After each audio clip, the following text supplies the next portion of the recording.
Bhagavad Gita as it is. Introduction, Part 2. How Arjuna accepted this Bhagavad Gita should be noted. His manner of acceptance is given in the 10th chapter. Text 12. Arjuna uvacha Param Brahma Param Dhamma Pavitram Paramam Bhavan Purusham Shashvatam Divyam Adidevam Majam Vibhum. Text 13. Ahustvam Rishaya Sarve Devarshir Naradastata Asito Devalo Vyasa Swayam Chaiva Bravishime. Text 14. Sarvametat ritam manye yanmam vadasi keshava nahi te bhagavan vyaktim vidur devana danavaha. Arjuna said, "You are the Supreme Brahman, the ultimate, the supreme abode and purifier, the absolute truth and the eternal divine person. You are the primal God, transcendental and original, and you are the unborn and all-pervading beauty."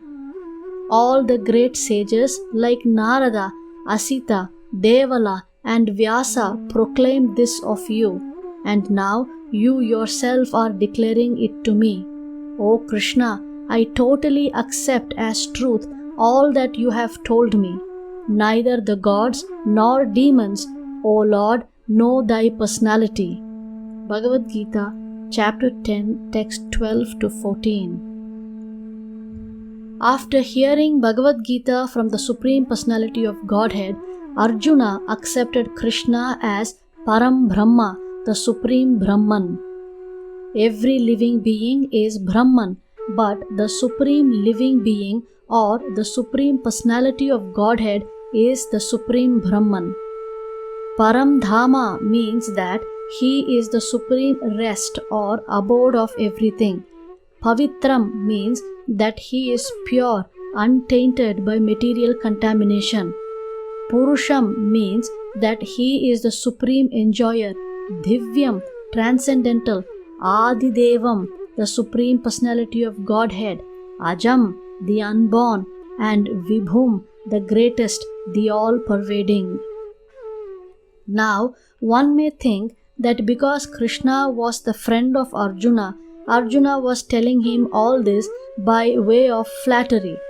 But Arjuna, just to drive out this kind of doubt from the minds of the readers of Bhagavad Gita, substantiates these praises in the next verse when he says that Krishna is accepted as the Supreme Personality of Godhead not only by himself but by authorities like the sage Narada, Asita, Devala, Vyasadeva, and so on. These are great personalities who distribute the Vedic knowledge as it is accepted by all acharyas. Therefore, Arjuna tells Krishna that he accepts whatever he says to be completely perfect. Sarvametad ritam manye. I accept everything you say to be true. Arjuna also says that the personality of the Lord is very difficult to understand and that he cannot be known even by the great demigods. This means that the Lord cannot even be known by personalities greater than human beings. So how can a human being understand Shri Krishna without becoming his devotee? Therefore, Bhagavad Gita should be taken up in a spirit of devotion. One should not think that he is equal to Krishna, nor should he think that Krishna is an ordinary personality or even a very great personality. Lord Shri Krishna is the Supreme Personality of Godhead, at least theoretically according to the statements of Bhagavad Gita or the statements of Arjuna, the person who is trying to understand the Bhagavad Gita. We should therefore at least theoretically accept Sri Krishna as the Supreme Personality of Godhead, and with that submissive spirit we can understand the Bhagavad Gita. Unless one reads the Bhagavad Gita in a submissive spirit, it is very difficult to understand Bhagavad Gita because it is a great mystery. Just what is the Bhagavad Gita? The purpose of Bhagavad Gita is to deliver mankind from the nescience of material existence. Every man is in difficulty in so many ways, as Arjuna also was in difficulty in having to fight the battle of Kurukshetra. Arjuna surrendered unto Sri Krishna, and consequently this Bhagavad Gita was spoken. Not only Arjuna, but every one of us is full of anxieties because of this material existence. Our very existence is in the atmosphere of non-existence. Actually, we are not meant to be threatened by non-existence.